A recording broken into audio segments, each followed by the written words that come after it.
शिल प्रभुपाद की जय, गुरु गौरांग की जय। तो आज हम श्रीमद् भागवतम पहला स्कंद दूसरा अध्याय श्लोक क्रमांक 18 से प्रारंभ करेंगे। नष्ट प्रायेष्व भद्रेषु नित्यं भागवत सेवया भगवती उत्तम श्लोके भक्तिर्भवति नष्ट की। अनुवाद। भागवत की कक्षाओं में नियमित उपस्थित रहने तथा शुद्ध भक्त की सेवा करने से हृदय के सारे दुख लगभग पूर्णतः विनष्ट हो जाते हैं और उन पुण्य श्लोक भगवान श्री कृष्ण में अटल प्रेमा भक्ति स्थापित हो जाती है, जिनकी प्रशंसा दिव्य गीतों से की जाती है। तो इस श्लोक में एक महत्वपूर्ण शब्द है नित्यम। नित्यम का अर्थ है नियमित रूप से। जो भागवतम का श्रवण करता है और शुद्ध भक्तों की संगति में और शुद्ध भक्तों की सेवा करता है, तो उसके जीवन की जो समस्त अमंगल है, अभद्र वस्तुएं हैं, प्रायेषु का अर्थ है शून्य हो जाती हैं, खत्म हो जाती है और भगवान के प्रति प्रेमा भक्ति स्थापित हो जाती है, अटल हो जाती है, नष्ट की। तो तात्पर्य में प्रभुपाद जी लिखते हैं, भागवत दो प्रकार के होते हैं। एक तो ग्रंथ भागवत और दूसरे व्यक्ति भागवत या भक्त भागवत। ये दोनों ही भागवत कारगर औषधियां हैं और इनमें से कोई एक या दोनों ही अवरोधों को हटाने वाले हैं। भक्त भागवत ग्रंथ भागवत के ही समान है, क्योंकि भक्त भागवत ग्रंथ भागवत के अनुसार ही जीवन यापन करता है और ग्रंथ भागवत तो भगवान तथा उनके शुद्ध भक्तों अर्थात भागवतों के ज्ञान से पूर्ण है ही। भागवत ग्रंथ तथा भागवत व्यक्ति अभिन्न हैं। तो देखिए यहाँ पे दो प्रकार के भागवत हैं, वह है एक व्यक्ति भागवत और एक है ग्रंथ भागवत। तो ग्रंथ भागवत तो स्वयं भगवान से अभिन्न है और व्यक्ति भागवत जो है वह ज़्यादा शक्तिशाली होता है। क्यों? क्योंकि उसने ग्रंथ भागवत के सारे नीति नियमों को अपने जीवन में धारण किया होता है, वह ग्रंथ भागवत के नियमों के अनुसार चलता है। इस प्रकार से वह व्यक्ति भागवत कहलाता है। भक्त भागवत भगवान का प्रत्यक्ष प्रतिनिधि है। अतः भक्त भागवत भक्तों को प्रसन्न करने से ग्रंथ भागवत ग्रंथ का लाभ उठाया जा सकता है। मानवीय तर्क यह नहीं समझ पाता कि किस प्रकार भक्त भागवत या ग्रंथ भागवत की सेवा द्वारा कोई भक्ति के पथ पर अग्रसर होता है, किंतु ये तथ्य है जिनकी व्याख्या श्रील नारद देव द्वारा की गई है, जो अपने पूर्व जन्म में एक दासी के पुत्र थे। दासी ऋषियों की टहल करती थी और इस तरह वे भी उनके संपर्क में आए। केवल उनके संपर्क से तथा उनका जूठन खाकर ये दासी पुत्र श्रील नारद देव नामक महान भक्त तथा एक महान व्यक्तित्व बन सके। भागवतों की संगति के ऐसे चमत्कारी प्रभाव होते हैं। इन प्रभावों को व्यवहारिक रूप से समझने के लिए यह ध्यान देना आवश्यक है कि भागवत भक्तों की ऐसी निष्कलुष संगति से दिव्य ज्ञान अवश्यमेव बड़ी आसानी से प्राप्त होगा, जिससे मनुष्य भगवान की भक्ति में सेवा में स्थिर हो जाता है।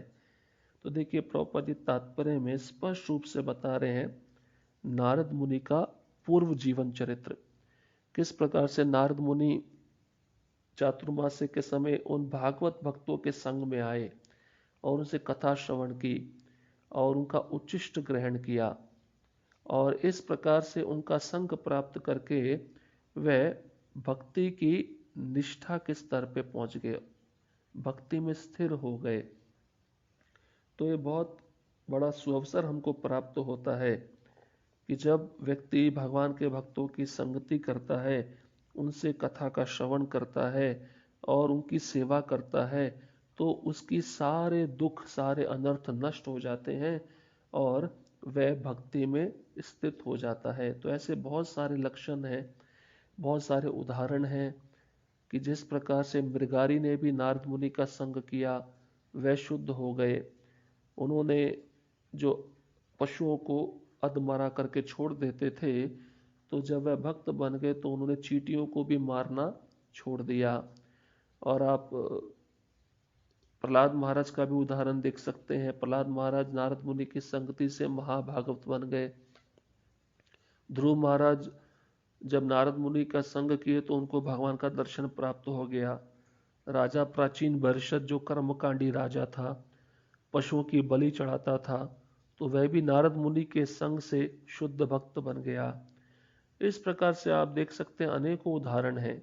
इसलिए बताते हैं शास्त्र में कि इस संसार में अगर एक महान धन है तो वह धन है भक्तों की संगति। इससे श्रेष्ठ धन इस संसार में कोई भी नहीं है। अगर क्षण मात्र के लिए भी किसी को शुद्ध भक्त का संग प्राप्त हो जाता है तो वह भगवत प्राप्ति इसी जीवन में कर लेगा। संग का मतलब है उनके आदेशों का पालन करना, खाली दर्शन करना नहीं है। वह जो साधु बताते हैं, वह जो संत बताते हैं, वह जो शुद्ध भक्त बताते हैं, उनके उपदेशों का पालन किया जाए। क्यों? क्योंकि वह स्वयं भगवान के उपदेशों का पालन करते हैं, इसलिए उनके अंदर शक्ति होती है। यह परंपरा में आए हुए ज्ञान को धारण करके और परंपरा में आए हुए ज्ञान को दूसरों को प्रदान करके ये उस जीव को भी, शूद्र जीव को भी महान या उच्च स्थिति में पहुंचा सकते हैं। तो नारद मुनि जो पूर्व जन्म में दासी पुत्र थे, परंतु इन भागवत भक्तों के संगति में आकर वे नारद मुनि जैसा रूप प्राप्त कर लिए। तो ये महानता है भक्तों के संगति की। श्लोक क्रमांक 19। तदा रजस्तमो भावा कामलोभादयश्च ये चेत एतेरनाविद्यम स्थितम सत्त्वे प्रसीदति। अनुवाद: ज्यों ही हृदय में अटल प्रेमा भक्ति स्थापित हो जाती है, प्रकृति के रजोगुण तथा तमोगुण के प्रभाव जैसे काम, इच्छा तथा लोभ हृदय से लुप्त हो जाते हैं। तब भक्त सत्व गुण में स्थित होकर परम सुखी हो जाता है। देखिए, पूर्व श्लोक में बताते हैं प्रभुपाद जी कि भक्तों की संगति में आकर भागवत की कथा का श्रवण करना चाहिए। जब भागवत की कथाओं का नियमित रूप से व्यक्ति श्रवण करता है, शुद्ध भक्त की सेवा करता है, तो उसका परिणाम इस श्लोक में बताया गया है। क्या है? जैसे ही प्रेमा भक्ति उस हृदय में स्थापित होती है तो प्रकृति के जो निम्न गुण है, रजोगुण, तमोगुण, इनके लक्षण क्या है? काम, इच्छा, लोभ, ये हृदय से लुप्त हो जाते हैं, खत्म हो जाते हैं, और तब भक्त सत्व गुण में स्थित होकर सुखी हो जाता है। तो देखिए, प्रभुपाद जी तात्पर्य में बताते हैं, आत्मा की यह सक्रियता पदार्थ के संसर्ग से दूषित हो जाती है। फलतः काम, इच्छा, लोभ, निष्क्रियता, मूर्खता तथा निद्रा के रूप में रुग्ण कार्यकलापों का उदय होता है। भक्ति में सेवा का प्रभाव रजोगुण तथा तमोगुण के इन प्रभावों के पूर्ण निराकरण होने पर प्रकट होता है। तब भक्त तुरंत ही सत्वगुण में स्थित हो जाता है और वह उन्नति करता हुआ वासुदेव के पद या शुद्ध सत्व के पद की ओर उठने को अग्रसर होता है। केवल इस शुद्ध सत्व की अवस्था में कोई व्यक्ति भगवान के शुद्ध प्रेम के कारण अपने समक्ष कृष्ण को सदा देख सकता है। बहुत ही महत्वपूर्ण बात। प्रभुपाद जी कहते हैं, आत्मा तो वैसे शुद्ध है, सक्रिय है, परंतु इस जड़ जगत में जब आता है तो इस जड़ जगत के जितने पदार्थ है, विषय, उनका संग करता है तो उससे वह दूषित हो जाता है। जैसे पानी स्वच्छ हो और पानी में आप एक बूंद कोई भी रंग डाल दो, लाल रंग डाल दो, तो वह पानी पूरा लाल रंग में परिवर्तित हो जाएगा, क्योंकि वह उसने उस लाल रंग का संग प्राप्त कर लिया है। तो इसके कारण क्या होता है कि उसके हृदय में काम, इच्छा, लोभ, ये सब विषय वासना उत्पन्न हो जाती है, विषयों का संग करने के कारण। परंतु जब वह भक्ति करता है तो भक्ति के प्रभाव से ये सब अनर्थ, ये सब वासनाएं, ये भौतिक इच्छाएं नष्ट हो जाती हैं और वह सत्व गुण में स्थित होता है। सत्व गुण में स्थित होने पर फिर वह और प्रयास करेगा तो सत्व गुण को भी पार करके वह विशुद्ध सत्व में चला जाएगा। देखिए, आपको समझाते हैं। जैसे प्रभुपाद जी कहते हैं कि मान लीजिए किसी को एरोप्लेन में, फ्लाइट में पकड़ना है, उसके पास टिकट है, तो उसको एयरपोर्ट पहुंचना पड़ेगा। जब वह एयरपोर्ट पहुंचेगा तभी वह विमान को पकड़ सकता है। अगर वह व्यक्ति ऐसा सोचे कि वह विमान मेरे घर में लैंडिंग करे और मैं पकड़ लूं, नहीं, तो घर की लैंडिंग का मतलब है रजोगुण और तमोगुण, और एयरपोर्ट पे जाना है मतलब सत्वगुण। तो भक्ति सत्वगुण में ही हो सकती है, रजोगुण तमोगुण में नहीं हो सकती। इसलिए भगवान कृष्ण अर्जुन को कहते हैं, अर्जुन ये जो प्रकृति के निम्न गुण हैं इनसे ऊपर उठो, सत्व गुण में स्थित हो जाओ। और जब व्यक्ति एयरपोर्ट पहुंचता है और आसानी से फ्लाइट पकड़ लेता है, तो व्यक्ति को धीरे धीरे सत्व गुण से भी ऊपर उठकर विशुद्ध सत्व में जाना चाहिए। विशुद्ध सत्व का अर्थ है शुद्ध भक्ति। जब व्यक्ति भगवान की निस्वार्थ भाव से सेवा करता है, उसके हृदय में भगवान से कुछ भी इच्छा नहीं है, तो उसको कहते हैं विशुद्ध सत्व। तो प्रभुपाद जी यहाँ पर यही कह रहे हैं कि भक्त सदैव शुद्ध सत्व में रहता है, अतः वह किसी को हानि नहीं पहुंचाता। किंतु एक अभक्त चाहे कितना ही शिक्षित क्यों ना हो, सदैव हानिप्रद होता है। भक्त न तो मूर्ख होता है न रजोगुणी। हानि पहुंचाने वाले मूर्ख तथा रजोगुणी व्यक्ति भगवत भक्त नहीं बन सकते, भले ही वे अपने बाहरी वेश से अपने आप को भक्त क्यों ना प्रदर्शित करें। तो देखिए यहाँ पर प्रभुपाद जी कह रहे हैं भक्त सदैव शुद्ध सत्व में रहता है और वह किसी को कष्ट नहीं देना चाहता। और जो भौतिकतावादी व्यक्ति होता है, अभक्त होता है, वह उसने चाहे कितनी डिग्री क्यों ना ली हो, उसने चाहे कितनी शिक्षा या कितना पढ़ाई लिखाई क्यों ना किया हो, वह हमेशा दूसरों को कष्ट पहुंचाएगा। तो भक्त ना रजोगुनी होता है, ना तमोगुनी होता है और ना मूर्ख होता है, और किसी को हानि भी नहीं पहुंचाता है। और भगवत भक्त जो होता है, इस प्रकार से इन विशेष गुणों को धारण करके भगवान की प्रेमा भक्ति में लगा रहता है। और जो अभक्त होते हैं, चाहे वह बाहरी वेश कितना सुंदर धारण करें, पर वह भक्त कभी भी नहीं बन सकते, क्योंकि उनके अंदर ये सब अवगुण रहते हैं। श्लोक क्रमांक 20। एवं प्रसन्न मनसो भगवत भक्ति योगतः भगवत तत्व विज्ञानम मुक्त संगस्य जायते। अनुवाद: इस प्रकार शुद्ध सत्व में स्थित होकर जिस मनुष्य का मन भगवान की भक्ति के संसर्ग से प्रसन्न हो चुका होता है, उसे समस्त भौतिक संगति से मुक्त होने पर भगवान का सही वैज्ञानिक ज्ञान, विज्ञान तत्व प्राप्त होता है। तो देखिए अभी एक और प्रभाव बता रहे हैं। जो भगवान की भक्ति करते हैं, भक्ति करने पर क्या होता है, उनको भगवान का दिव्य ज्ञान प्राप्त हो जाता है, और इस दिव्य ज्ञान को प्राप्त करके वह मुक्त हो जाता है संसार से। प्रभुपाद जी तात्पर्य में लिखते हैं, इस कलयुग में ज्यादातर लोग रजोगुणी और तमोगुण से प्रेरित हैं, और ये तमोगुण रजोगुण क्या करता है, काम, इच्छा, लोभ, अज्ञान को पैदा करता है। यानी भौतिकतावादी व्यक्ति इसमें लिप्त रहता है, और ऐसे लोग पशुओं के समान आचरण करते हैं, जबकि है मनुष्य पर वह पशु कहलाते हैं। वे अपने मानव जीवन में उस जिम्मेदारी को भूल जाते हैं कि मनुष्य जीवन का उद्देश्य क्या है।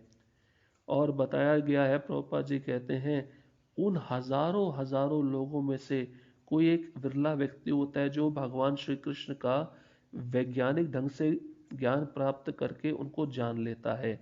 और इसका उल्लेख स्वयं भगवत गीता में भी भगवान कहे हैं, मनुष्यानाम सहस्त्रेषु कश्चित् ददति सिद्धये। हजारों मनुष्यों में से कोई एक मेरे को जानने का प्रयास करता है। तो ये दिव्य ज्ञान हर एक को प्राप्त नहीं हो सकता। जो भगवान की भक्ति में लगा है, उनकी सेवा कर रहा है, उसी को ये ज्ञान प्राप्त होता है। तो प्रभुपाद जी आगे कहते हैं, ब्राह्मण शब्द सत्व गुण का प्रतीक है। अन्य सारे लोग जो सत्व गुण में नहीं हैं, वे या तो क्षत्रिय, वैश्य, शूद्र या शूद्रों से भी अधम होते हैं। देखिए ब्राह्मण में सत्व गुण होता है, वैश्य में, क्षत्रिय में रजोगुण ज्यादा होता है, सत्व गुण की मात्रा बहुत कम होती है।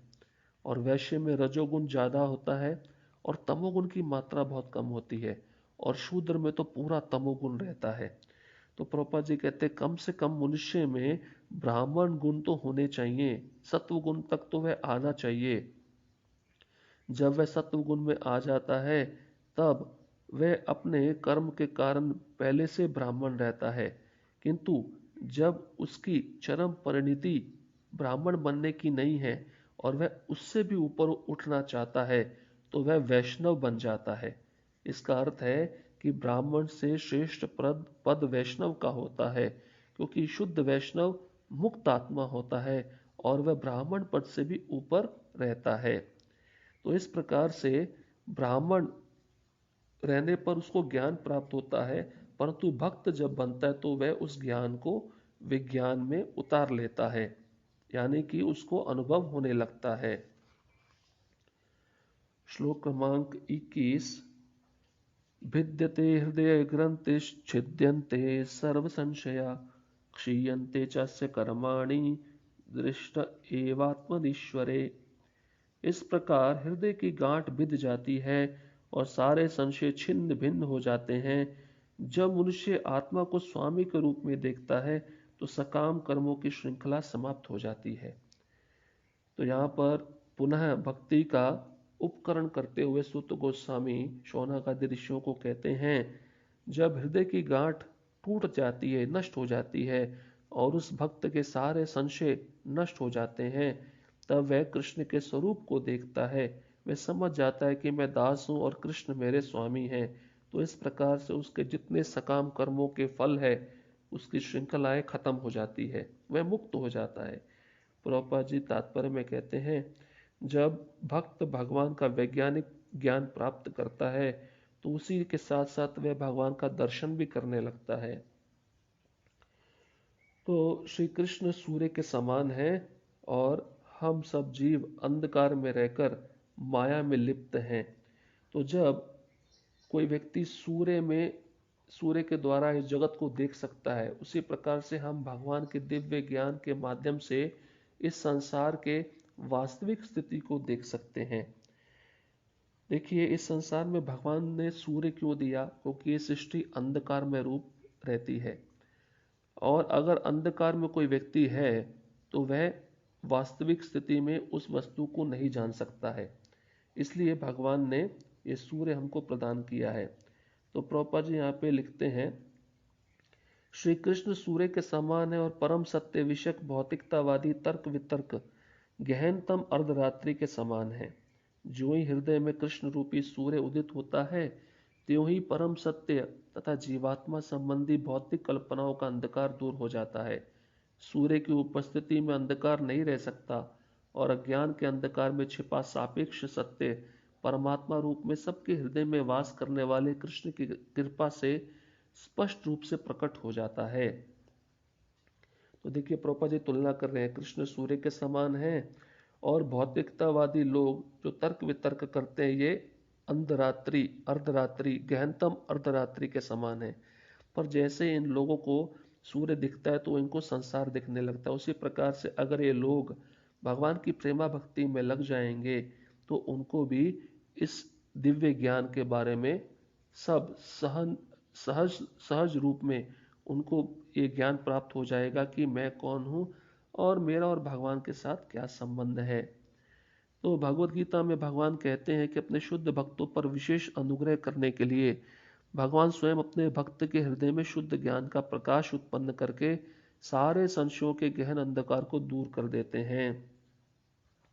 अतः भगवान द्वारा भक्त के हृदय को प्रकाशित करने का दायित्व अपने ऊपर लेने के कारण जो भक्त उनकी दिव्य प्रेमा भक्ति में लगा होता है वह अंधकार में नहीं रहता। तो देखिए, जो उनकी प्रेममय सेवा कर रहा है उसको अंधकार कैसे होगा? जो सूर्य को देख रहा है तो उसको अंधेरा कैसा लगेगा? तो ये जो ज्ञान है परंपरा के द्वारा ही प्राप्त होता है। प्रभुपाद जी तात्पर्य में कह रहे हैं, ये तर्कपूर्ण स्थिति से प्राप्त नहीं किया जाता है। आपको एक विनीत बनकर, नम्र बनकर, एक प्राधिकारी, एक गुरु के पास जाना होगा, तभी यह ज्ञान आपको प्राप्त होगा। ये चुनौती के माध्यम से प्राप्त नहीं हो सकता है, प्रभुपाद जी तात्पर्य में बता रहे हैं। और ये प्रभुपाद जी कहते हैं, ग्रंथि अंधकार कहलाती है जिससे जीव झूठे ही अपने को भौतिक पदार्थ मानता है। तो ये ग्रंथि क्या है, गांठ क्या है? अहंकार है। अहंकार के कारण व्यक्ति सोचता है मैं शरीर हूँ, ये मेरी संपत्ति है, ये मेरी पत्नी है, ये मेरा घर है। पर जैसे अहंकार की गांठ ढीली पड़ती है भगवान की कथा श्रवण करके, भगवान के भक्तों का संग करके, तो सारे संशय नष्ट हो जाते हैं और मनुष्य अपने को दास मानने लगता है, कृष्ण को स्वामी मानने लगता है और अपने सकाम कर्मों के फल से मुक्त हो जाता है। तो जन्म जन्मांतर से जो जीव भटक रहा है इस संसार में, अगर वह अपने सकाम कर्मों की श्रृंखला को नष्ट करना चाहता है तो उसको भक्ति में लगना ही पड़ेगा, भगवान की प्रेममय सेवा करनी ही होगी, तभी वह इस संसार से मुक्त हो सकता है। तो यहाँ पर सूत गोस्वामी इसी बात का उल्लेख शौनक आदि ऋषियों को कर रहे हैं कि भक्ति की महिमा क्या है। जो भगवान के भक्तों के संग में रहकर भगवान की कथा का श्रवण करता है वह सारे सकाम कर्मों से मुक्त हो जाएगा। और ब्रह्मा जी भी इसका उल्लेख किए हैं ब्रह्म संहिता में, कर्माणि निर्दहति किंतु च भक्ति बाजाम गोविंदमादि पुरुषम तमहम भजामि। जो भगवान की प्रेममयी सेवा में लगा है उसके सारे सकाम कर्म फल नष्ट हो जाते हैं। तो आज का सत्र हम यहीं पे समाप्त करते हैं। शिल प्रभुपाद की जय, गुरु गौरांग की जय। हरे कृष्णा कृष्ण कृष्णा हरे हरे, हरे राम राम राम हरे हरे।